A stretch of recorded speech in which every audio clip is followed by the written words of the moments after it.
Ang mga politiko, artista at sikat na tao, huli sa akto, lahat ng kilos, dokumentado.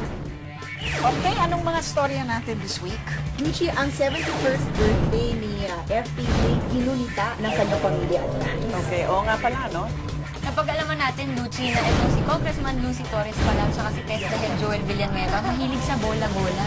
Si James Yap na nakawa nung hearing para sa visitation rights kay Baby James. Nanakawa. At ito naman bago natin, DNR Secretary Sara Bonfae, bibinagan natin dito sa dokumentado.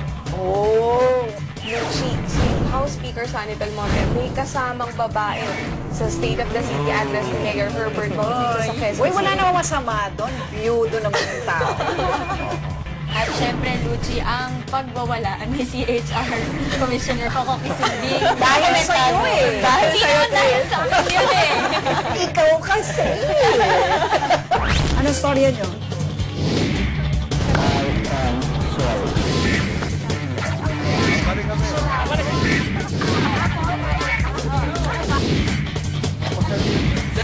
Sikat ako. Wait. After the program.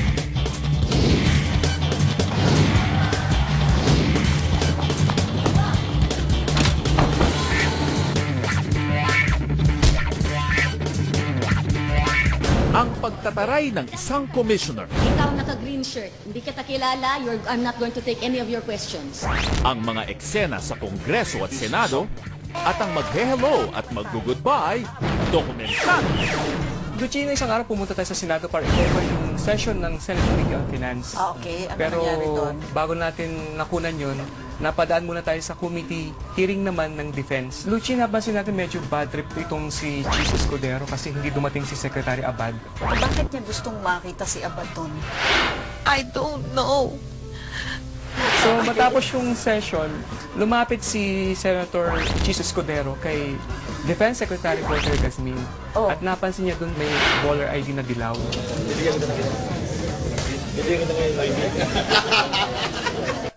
Naks, close?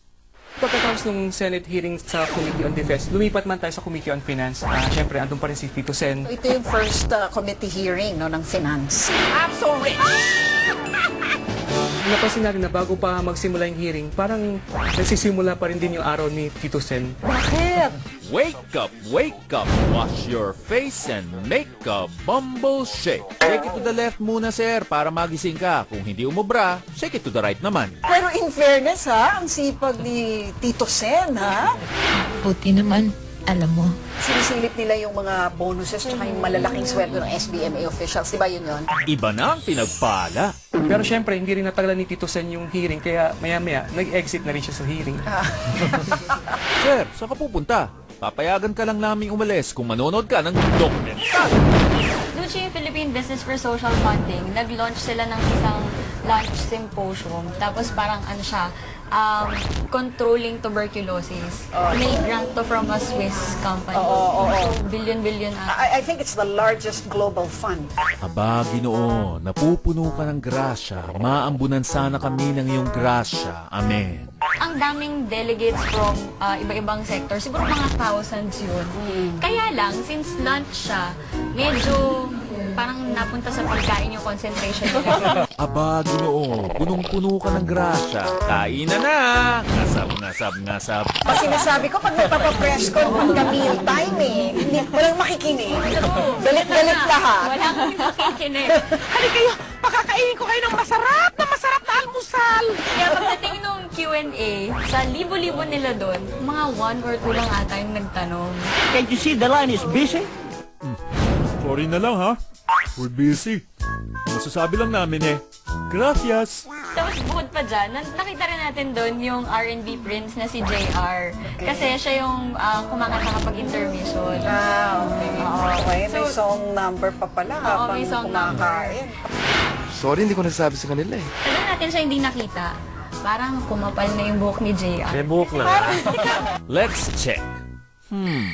Before and after, Fafa pa rin. I swear, kumapal ang buhok ko.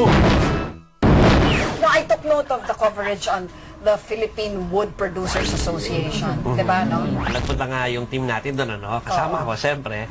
At doon nga natin para masasabing, at least nakilala natin kahit papaano itong bagong secretary nga na si Ramon Pahe. It was very good credentials. He's a TOEM awardee, tapos talagang pinili talaga siya ni Pinoy dahil kilala siya doon sa sektor ng forestry. Ngayon, ang problema, inaantok na yung mga guests doon. Let's count.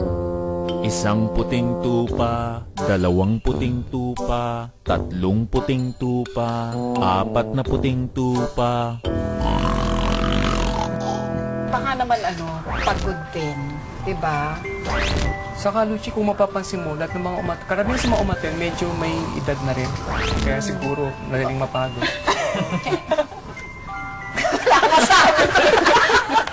Hoy! Kumising ka na dyan! Medyo late itong ating secretary doon sa event na yun. Wala rin siguro wang-wang, kaya na late din. 7:30 yung event, nandun na lahat ng mga lolo natin na nandun doon, ano? Medyo matanda na yung problem. Kasi mga 9:30 na siya nagsimulang magsalita. I was about to leave at 5:15 from my office because I have to be here at exactly 6 o'clock. Pero paglabas ko ng kwarto ko, may dalawang nakaupo sa labas. Hindi ko naman talaga pwedeng alisan. So I have to go back to the room, say, come, I have to address to your concern. Ayaw mo lang yata eh. Yung sinasasalita na siya, may mga moments na nagigising-gising tong audience, ano? Pero meron din na bigla na naman, antok na naman sila.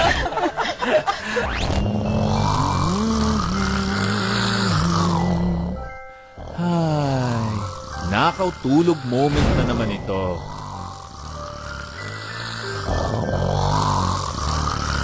Pero huwag natin pagtawanan lang itong mga audience niya, ng mga lolo at lola, no? Maski nga yung presidente nitong organisasyon, eh. Oh my! So siguro kung i-rate natin itong event na ito, isa to sa mga Dokumentadong pinakamaraming nakautulog moments ever!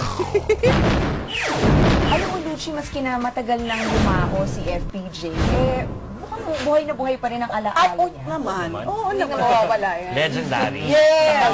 Oo, wala tatalo sa iba. Kaya naman yung 71st birthday niya, ginunita ng FPJ movement. Nasa cemetery po tayo, baka magising sila. Sige ka. Nakita natin sa puntod ni FPJ si Grace Po at yung asawa niya. So, tinanong natin si Grace Po kung kumusta naman siya. Tapos na-mention niya nga na happy siya sa Truth Commission. I think if the intentions of the people are good, the ones that are heading it will really be beneficial to all of us. Kung matatandaan natin, yung mommy niya, na si Susan Roses, medyo hindi ganun ka-happy dun sa old administration. Ay, hindi naman. Galit siya. The gravest thing that you have done is you have stolen the presidency! Not once, but twice! I am sorry. Hindi ko na maintindihan. Naguguluhan na ako. Maya-maya lang nakita natin si Sheryl Cruz. Sobrang namimiss ko siya. Tinanong na lang din natin si Sheryl kung anong masasabi niya sa Truth Commission. And what did she say? I still don't know. Probably that's the first time I've heard about it from her. I wish our administration the best. Huwag kasing masyadong isipin si Mr. Dream Boy, Mr. Dream Boy, ikaw ang laging nasa isip ko. Susunod, ang annulment hearing ng First Sister at ang pagsusungit ng isang commissioner, dokumentado. Eto na ang Tutok Sabay Text Trivia Question.